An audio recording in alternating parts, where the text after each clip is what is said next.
Here I am after so many years, hounded by hatred, trapped by fear. I'm in a box. I've got no place to go. If I follow my mind, I know I slaughter my own. Help me, I'm the prisoner. Won't you hear my plea? I need somebody, yeah, to listen to me. I beg you, brothers and sisters, I'm counting on you, yeah.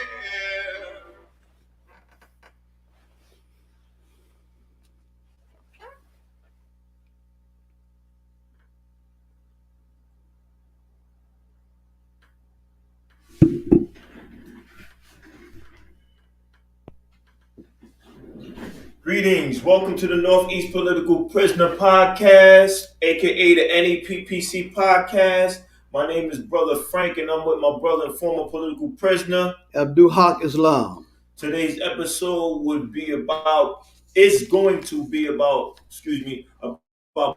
the writings of political prisoners, their essays, poems, and how we got inspired by them. Books as well. This particular poem right now comes from Our Own Liberators by former political prisoner and current political activist Jalil Abdul.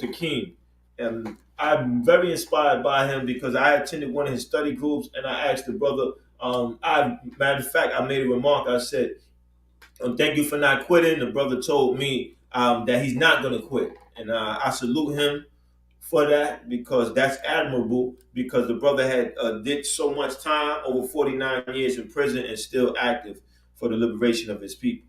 So here's this poem from his book, We Our Own Liberators. Please, if you don't have that, check that out. It's a very important, powerful read. And it's in those times. It was a time when yesterday's dreams were preferred, a period where personal sacrifices were not abandoned, but were regarded as doing one's part. It was a time when young women and men had faith and sought to realize their truths for the future. They knew it was not a matter of peace while at war, but rather peace after the revolution.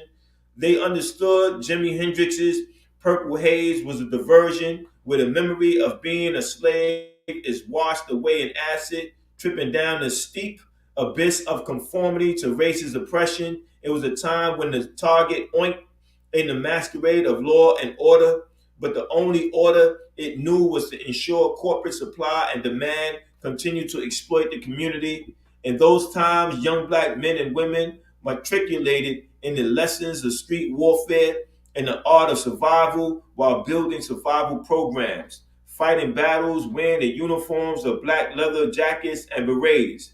Their slogans were power to the people and black power to black people. Yet they knew the revolution would not be televised, except for when one of them was murdered or captured or ran into exile. In those times, COINTELPRO would permit these broadcasts in order to distort the reality of revolution. It was a time when black love reigned supreme and the babies were held in esteem. Make babies for the revolution, and before I die was the war cry, and all had caught the infection dream that if you believe it, then you should be it and live it or let it be. And we believe it, we live it, and what we let be had no relevance in those times. So that's a very important piece. I'm inspired because it obviously talks about the time of the Black Panther Party, a group of young individuals who were committed to liberating their people, common people. They understood capitalism to be something that was attacking them. It's fundamentally flawed. And he said, if it's fundamentally flawed, then the system itself can't be reformed. That revolution has to take place. And that's the only way that people are going to move forward. That's the only way you're going to alleviate your people from oppression. So those words really documented the time that black people were focused on what was going on and took a position that they had to do something about it. He talks about the distractions or the diversions. He used that word to describe what that music at that time, that particular music that Jimi Hendrix put out about Purple Haze, and how it was a form of escapism from the reality of oppression. And I think that's applicable today because when we talk about political prisoners and we talk about the label being put on them as they're not being political prisoners but being terrorists, we say that that's a distraction. That somebody wants to take you off course and don't want you to struggle for self-determination. So, Abdul Haq, when you hear that poem, what comes to mind before you go into? Yeah, well, what hit me, brother, was the value of history.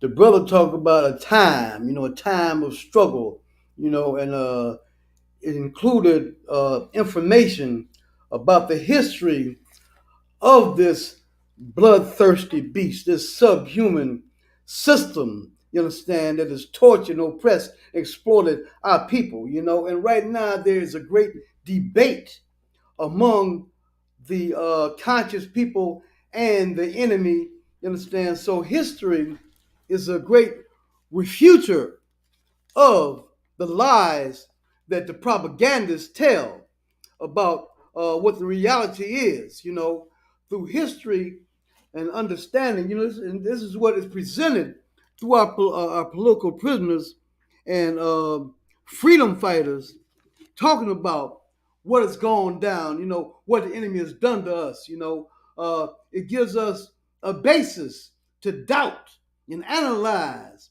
and look at and fact check everything that the enemy comes with, So this is a period right now of wall to wall propaganda where it's very, very necessary for us to be grounded in history, so that we don't go for the red card over and over and over and over again, like I've seen people do, in my walks in life.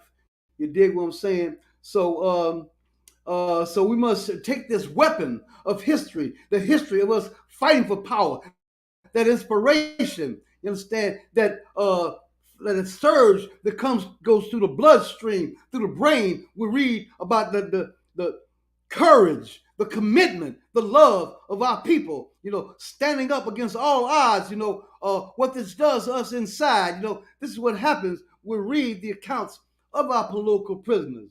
And the brother hit it right on the head, putting this on our mind, giving us a weapon, to refute the lies, to live like we got some sense, to get away from this total illogic, totally irrational, crazy path, that the enemy wants us to go down. Today we're talking about books and writings and presentations by our political prisoners.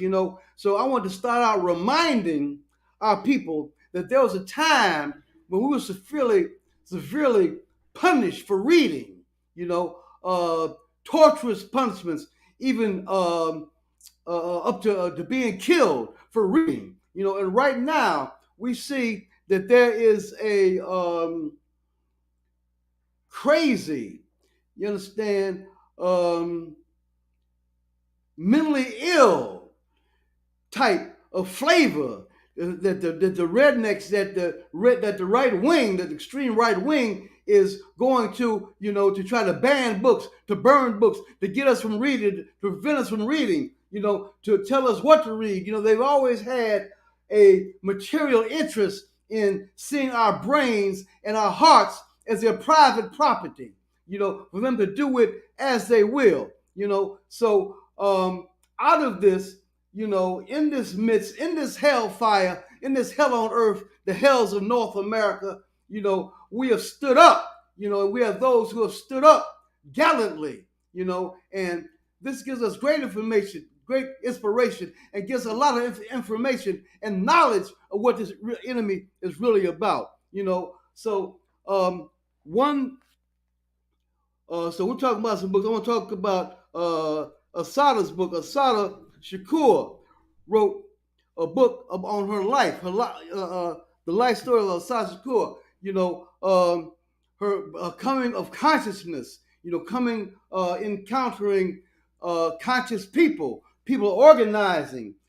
People who wasn't going for it, people who was living for their people, putting everything on the life for their people. And her becoming aware of the nature of the system, the way the system works, the way that the system cannibalizes people, cannibalizes nations, you understand, and understanding that this is a system that must be overthrown, and doing work with the Black Panther Party, you understand, and in so doing, the enemy began to target her and to blame her for anything under the sun, anything that happened under the sun. They said Asada did it, So she was targeted, and on the New Jersey Turnpike, her and the Conways was arrested, and she was. The evidence showed that her hands in the air, bullet wounds showed that, but yet and still, a racist jury of 12 white folks,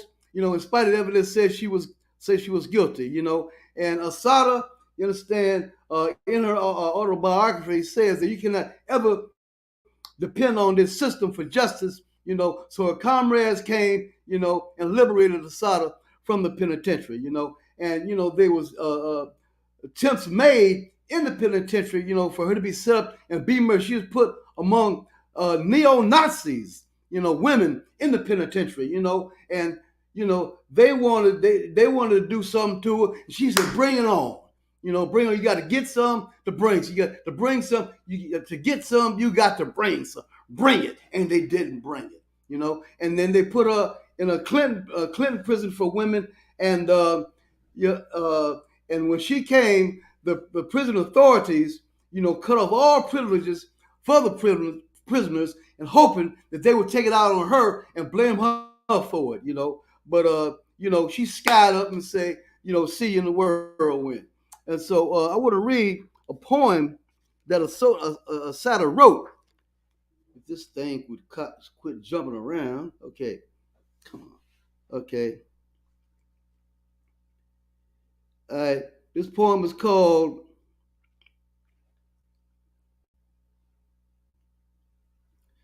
Sorry, y'all. This thing acts up sometime. Carry on, brother. While I look this poem, I had it right here to jump around.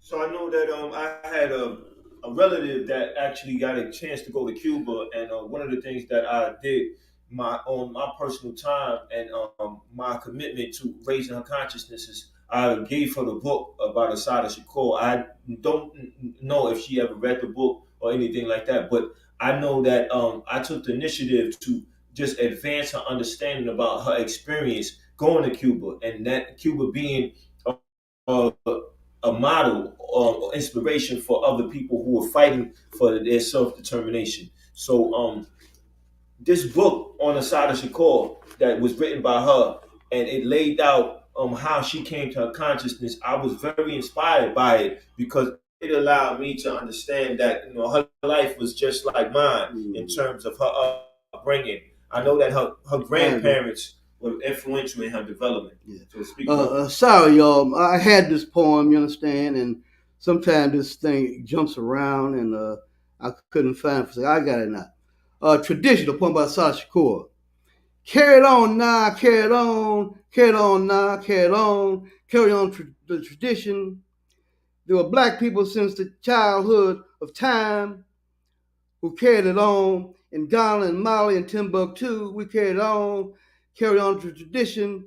We hid in the bush when the slave masters came, holding spears, and when the moment was right, leaped out and lanced the lifeblood out of the would-be masters. We carried on slave ships, hurling ourselves into the ocean, sitting on the throats of our captors, slitting the throats of our captors. We took the whips and the ships.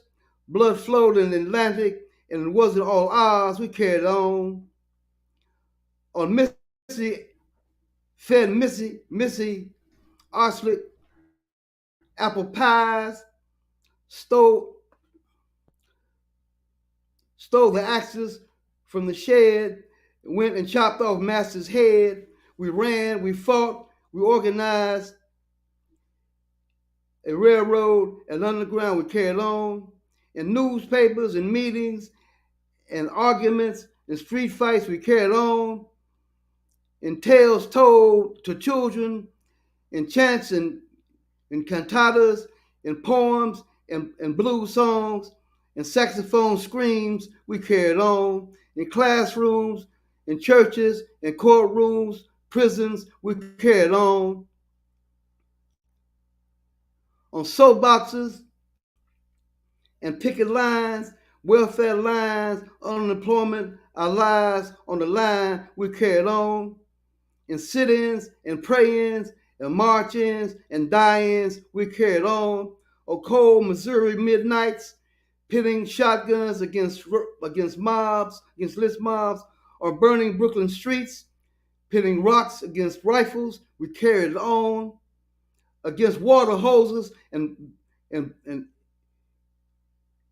bulldogs, against nightsticks and bullets, against tanks and tear gas, needles and nooses, bombs and birth control, we carried on. In Selma, in San Juan, in Mozambique, Mississippi, in Brazil, in Boston, we carried on. Through the lies and the sellouts, the mistakes and the madness, through pain and hunger and frustration, we carried on. Carry on tradition, carry a strong tradition, carry a proud tradition, carry a black tradition, carry it on, pass it down to the children, pass it down, carry it on now, carry it on to freedom. Excellent piece. Excellent piece. Excellent piece. Right on. Excellent piece. Asad Shakur is alive and well. The FBI can go to hell.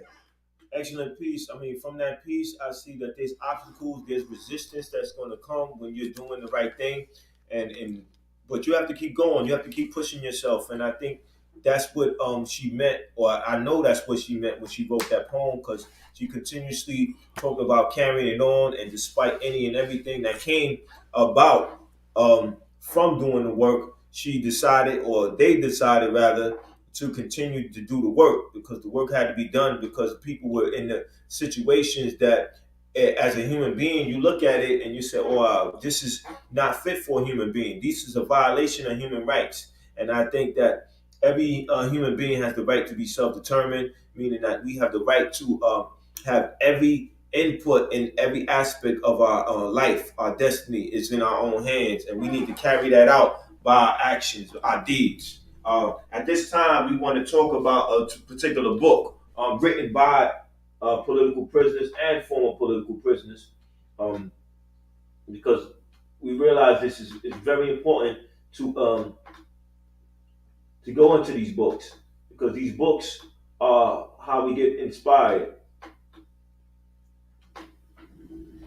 This book right here, Look for Me in the Whirlwind. I Mm-hmm. had the opportunity and the honor of reading that book, and it gave an account of various people in the Black Panther Party. Um, these were people who might have been political prisoners at the time, or of the completion of the book. It's a autobiography that's made by a collective, and it's done by the Panther 21, who were vindicated from a number of charges that was brought to them because of Name the some of them authors, brother.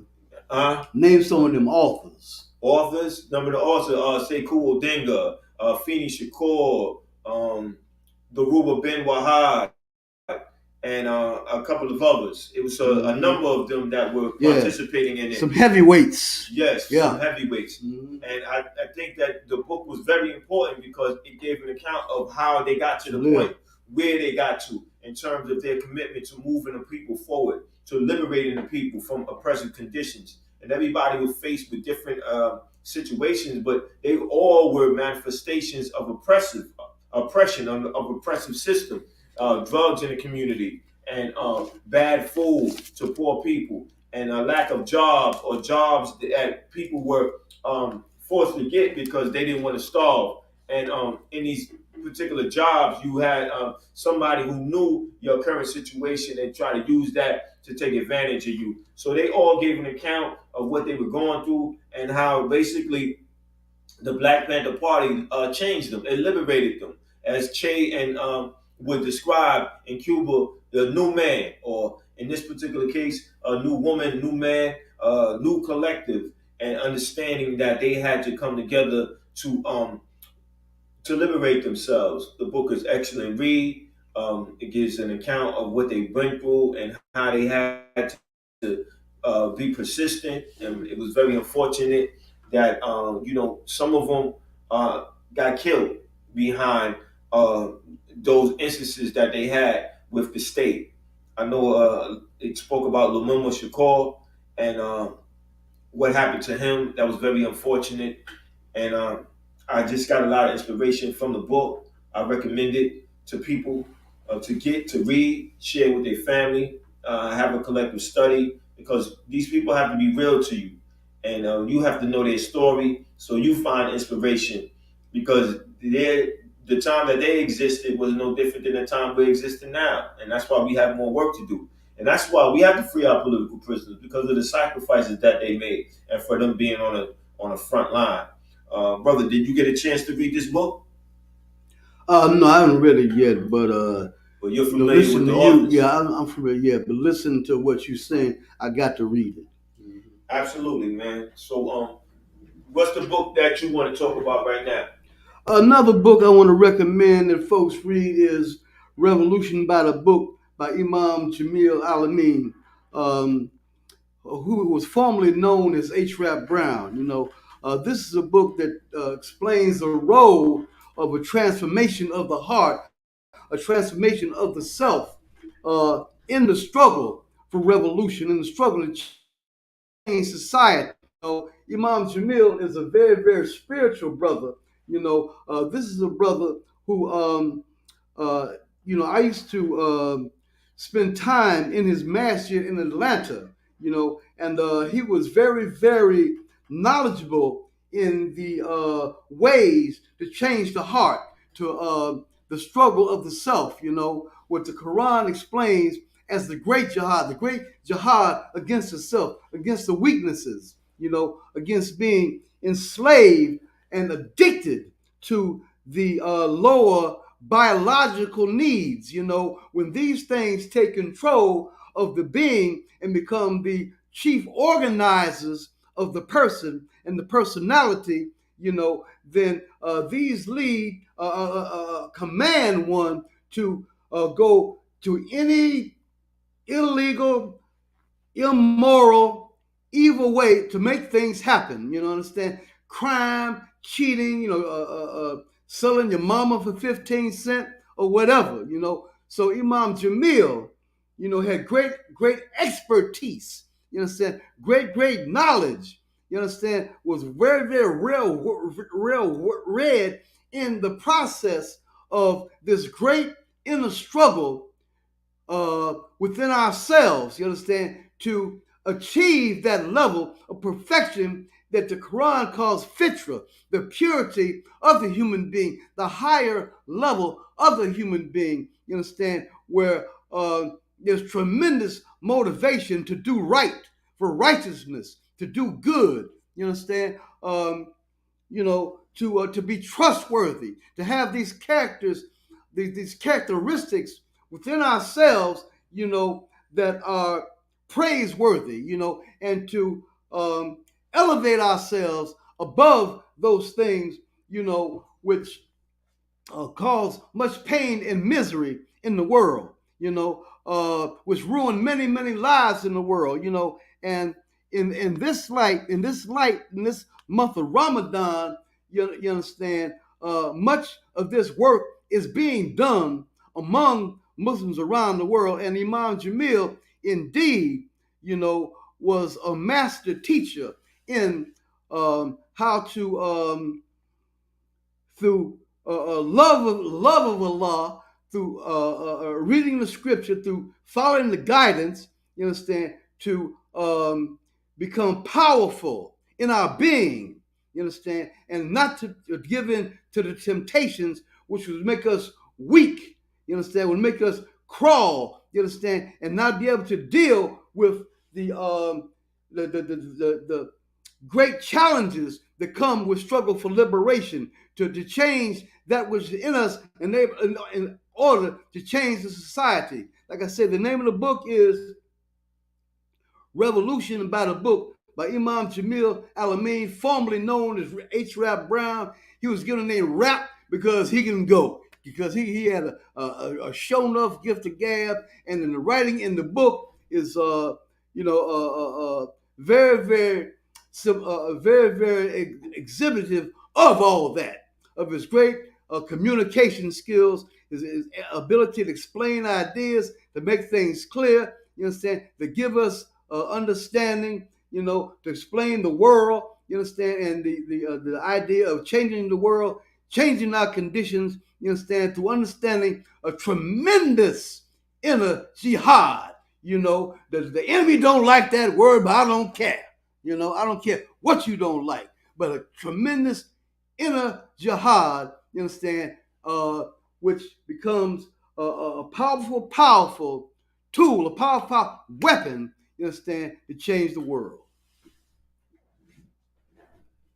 Well said, my brother. Well said. And I think that these books are very important. I have to do my lessons too, and get that book, Yeah. because I haven't read that book. I read another book that he wrote called Die N-Word Die. Mm-hmm. And that book was fiery. It was right to the point. He was known as H. Rap Brown then. Right, and it gave me insight into what's happening amongst our people, Mm-hmm. and what we need to do about it, and how we need to move forward and play our position, play our role, because our people need our support. Our people need our focus. Our people need us to get busy and prepare ourselves to move forward and to move our people forward. Talk to the people for a second. I just want to get this book by Mumia Abu Jamal. Yeah, brother Mumia, he needs to be free, like all political prisoners need to be free. So at this point, I want to read another poem called "Pain" by Jalil Mutakim. And the pain that we experience, living in the hells of North America, stimulate us, drive us forward, to stop the pain, And in terms of stopping the pain, I want y'all to think that, to understand that this enemy that we are opposing, that we are rising up against, they are leading humanity to an abyss. Imagine the pain of you feeling a nuclear blast of 17,000 degrees Fahrenheit on your skin. This is what the enemy is leading us to. The enemy that wants you to abandon your political prisoners, just lies about everything. You understand? All kind of pain, inflicting all type of pain on our people. Hundreds of millions of deaths. You understand? So Jalil wrote a poem called Pain, and I'm going to read this right now. The absence of joy, void of contentment, when feelings only feel loss and ideas are absorbed in delusion. It speaks in monosyllables, if at all. In the tones, it is flat, neither screeching nor beseeching, bleaching anguish, discovered from the inside out.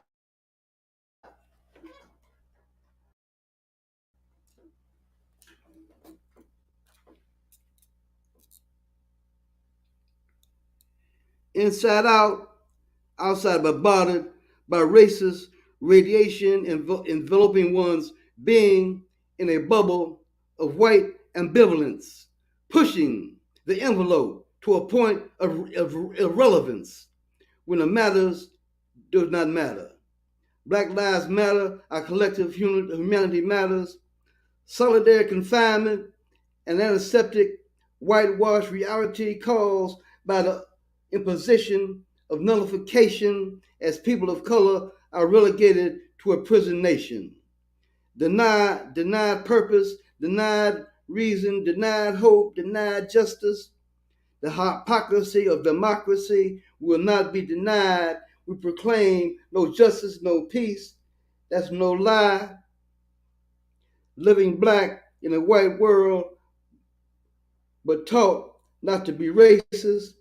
Contradictions of a paradox wrapped in an enigma, in a mystery, lost in history, and taught why the first is now last.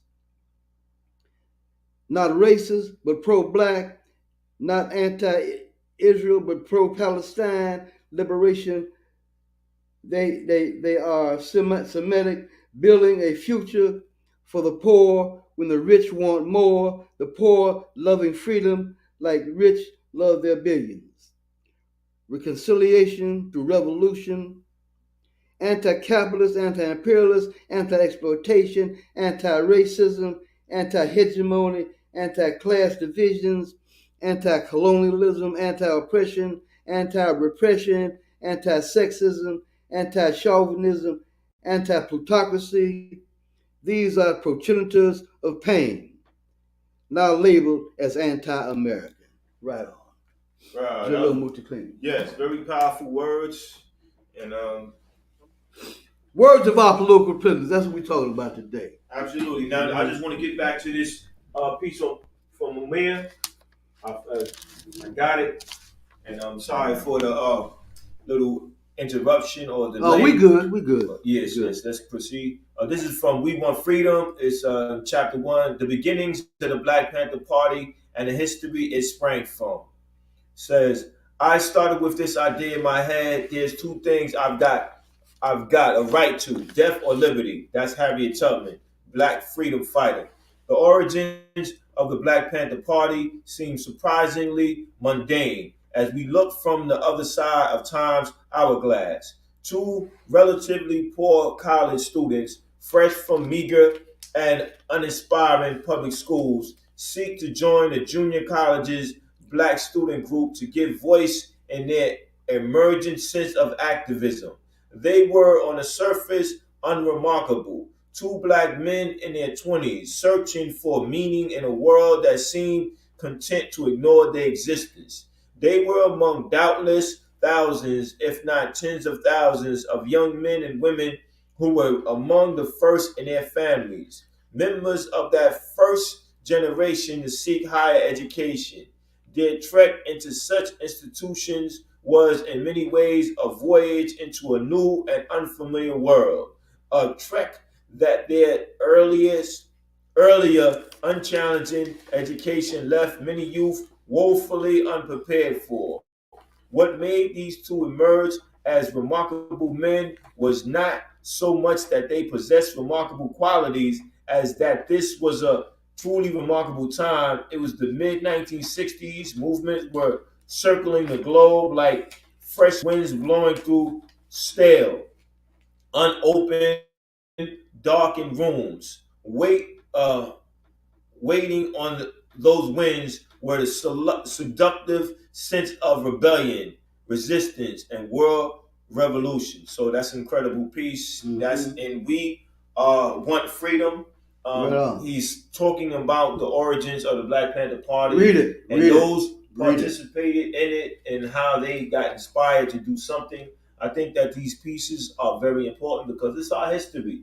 It's history that we have responsibility to share with the next generation so they get familiar with who they are and what resistance they come from so they know what to do in the time that they live in it, because our duty as people, as human beings, is not to just observe the world but change it in a way that's going to benefit us, because nobody's going to change anything for us. And that's why when it comes to our political prisoners, we got to look at their mindset. They're being confined to a particular area, and yet they're able to be as sharp as they are to give us an outlook of what we're dealing with and to hold us accountable. And that's why we can't forget them. We got to write them. We got to participate as much as we can to bring them home. We got to get involved. The next piece I want to talk about is Russell Maroon Short's piece. Right. This piece right here, Maroon the Implacable, there was a struggle to bring him home. We achieved our desired outcome, which was not to let him die in prison. I know when me and the brother Abdul Haqq was in Queensbridge, I had a shirt that had his picture on it, and we talked to the community about his current situation. Mm-hmm. And we had a lot of support um, from that community, so we salute them for that, and we thank them so much. And as we proceed to try to liberate Sundiata and Coley, we call on our community again to give us that support. In Russell Maroon Show's book, he lets you know his origin with the Black Panther Party and the Black Liberation Army, and he had a duty as a human being to fight for his freedom. And so he did what he had to do, and he didn't accept his conditions, whether it was on the streets or it was in the prison industrial complex system. He knew he had to liberate himself, and the brother did, and we salute him. We encourage people to get that book, read it. In that book, he tells you about the responses that you had, responsibility that is that you have. Um, he made the statement about self-examination. You had to look at yourself and ask yourself, what are you going to do about your current situation? That being said, brother, how do you feel about the story about Well, brother, one thing that Russell Maroon Schultz does for me, you understand, is what leaders, commanders do on the battlefield for their troops.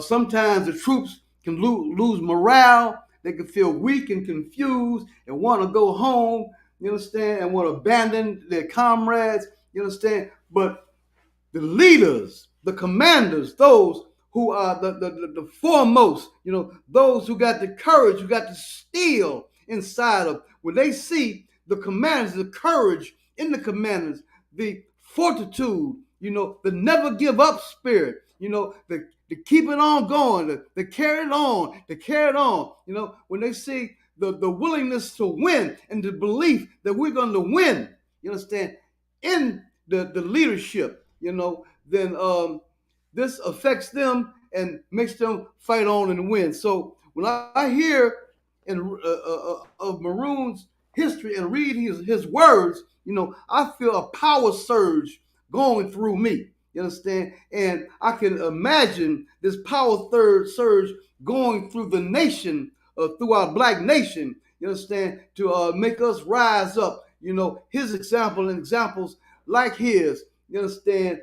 To really hit that reality home, you understand, of what this is and what we need to do, that we can never give up. We cannot be satisfied with little peanuts and little dog biscuits that the master want to throw to us, want to pat us in the head. And every time your master pats you on the head like you a dog, it destroys 1 trillion brain cells. You understand? And it calls you a boy. You say, no, we men, we stand up. So Russell Maroon Schultz, exhibits that manhood. He was called the implacable. You read this brother's history, man. This is a brother had hard big as all outdoors. Tremendous spirit, tremendous will to win. Could not be subdued. So this moves me to greater and greater heights. In my own development, and I can see this helping in the development of our people as we struggle for liberation.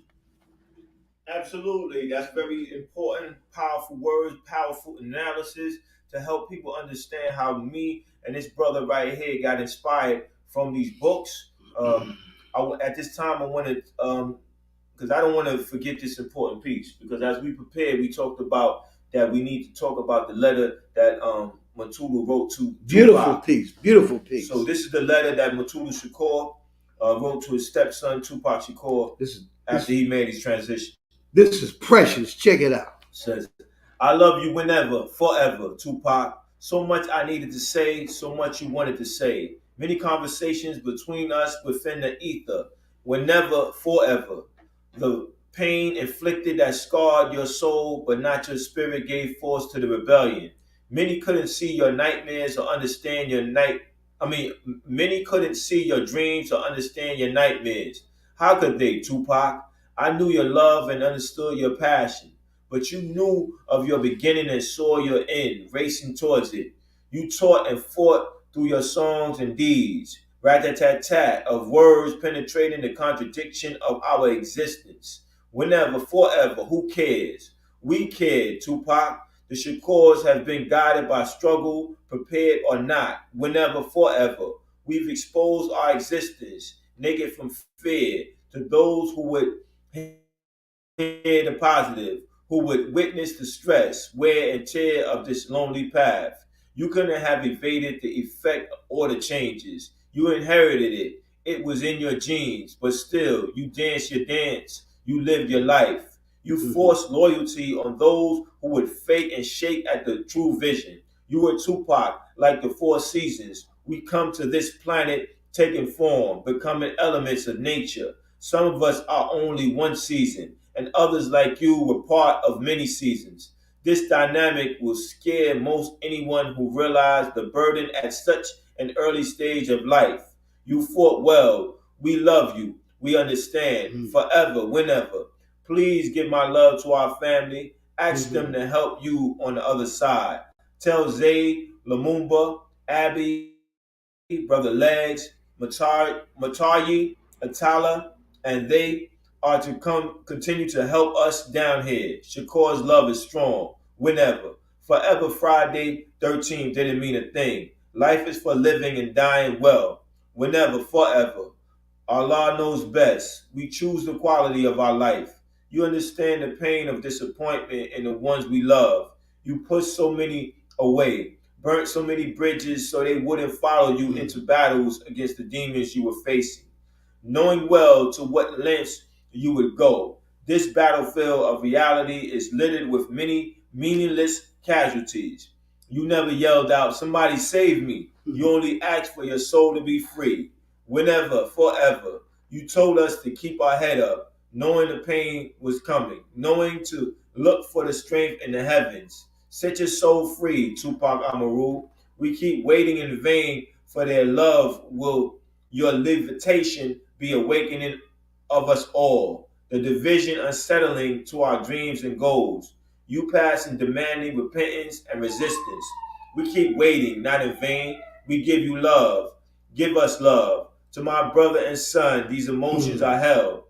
I wish you well in the next journey. My soul aches for comfort. In our next life, we will finish our unfinished journey. Whenever, forever. For now, Tupac, we will hold our heads up. This journey is at an end. Your ashes are in the wind. Friends and enemies will have to look to the stars. You are only a star navigating through the dynamics of this. Your path chosen before you arrive. Lessons we've gained will materialize after you're gone. Whenever, forever, your family will keep the spirit high. For we are Shakurs. We are thankful for what life gives us. Through the pain and the struggle, we are blessed by the victory. Go forward, Tupac. The victories we will teach your mission. We are thankful for you. We love you, Tupac Shakur. We ain't mad at you. We'll be better because of you. So now I give you my tears so I might assimilate your loss and can live on in peace, knowing I will feed your spirit with my unconditional love, knowing you will need it on your next journey. May Allah bless you for your deeds and forgive your errors. Tupac, come to me and give me strength. Love always, your father, friend, comrade, Matulu. Beautiful. Beautiful, Beautiful. yes, yes, Beautiful. very touching. I was a big fan of Tupac, so when that happened, I was bothered, and I think so many of his fans were bothered. I think that Matulu Shakur's letter gave us some soothing and helped us make that transition as Tupac made his transition from knowing that Tupac was with us physically to understanding that he made his transition, and now our dealing with him or our understanding of who and what he was is different now. So now Matulu's incarcerated. He's still incarcerated. Been there for close to 40 years. He's going through some medical challenges, health issues, and we have to do our part to bring him home. He's still strong, and we have to be strong for him. And we put out this podcast on a weekly basis so that we are doing our work. So we ask that you do your job and share it with at least 10 people. Make a donation of at least $5, $10, whatever you have, even a quarter, 50 cents. That small donation go away because it's contributing to the momentum. Because once we establish momentum, then our desired outcome is attainable. So I think that we pretty much touching on everything. You got any last thoughts that you need to give to the people? I just want to say that that letter written by Matulu was written on the night that Tupac was killed, and it shows the beauty of Matulu's soul and the beauty of Tupac's soul. So, a lot of y'all out there know that Matulu was Tupac's father, but for some who might not know, that's who he was. So today we shared the souls, the thoughts, the ideas, the knowledge, the information of our political prisoners, and the enemy has never wanted us to be educated. And when we did become educated, like I said earlier, they saw our brain as their private property. These capitalist races saw our brains as a private property. But these books, these essays, these poems, these presentations, videos that political prisoners have made, this is our independent education, So we encourage y'all, that we showed you the cover of some of the books, we named the books, and we encourage the folks to read these books, and that this library, that this become a part of our independent education, that through reading about revolution that we become PhDs in the art of living, that we will have the equivalent of 5 PhDs apiece in the masses of our people, you understand? And surely we're going to be free. Black power, free them all. Black power, free them all, free them all, free them all, free them all. We can't leave without a word from our brother, Killer Mike. Have to do this as well. And I have to give the credit to this idea of Miss Kathy Hughes of Radio 1. She's like, Michael, it is time that you guys organize a fund to set aside to help people who sacrifice for our freedom. Meaning, every time something happens, I hear this. Why don't the gang bangers jump up and do something for us? Why don't you kill them? You kill each other. And I say to myself, when is the last time you sent money to Assata Shakur? When is the last time you sent money to Matulu Shakur? When is the last time you sent money to Mumia Abu-Jamal or Larry Hoover or Jeff Ford or Leonard Peltier? When is the last time you have made it your business to send money to a revolutionary or a hoodlum that has helped us? And until we start to do that, how can we ask these young men to be warriors? Because if they do it in the name of the hood, at least the hood gonna honor their name always. At least the hood gonna make sure at least their children got something or their mama's house is looked after.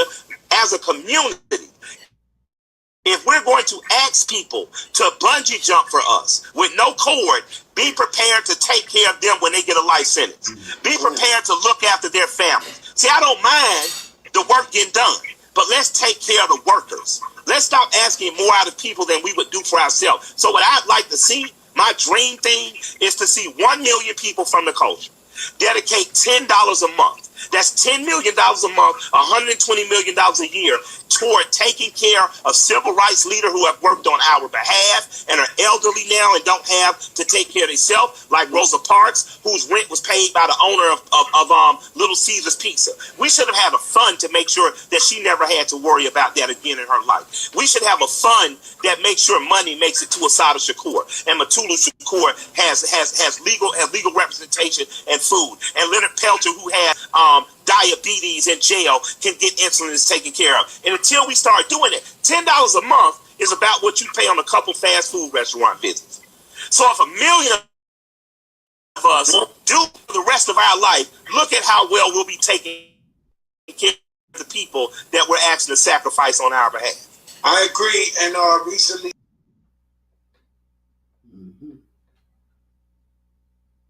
All right, so see y'all next week. Keep political prisoners in your thoughts, in your prayers, your meditation, whatever you need to do. If you're studying Ramadan, then you have a duty to focus on them. What's the call? Free them all. What's the call? Free them all. What's the call?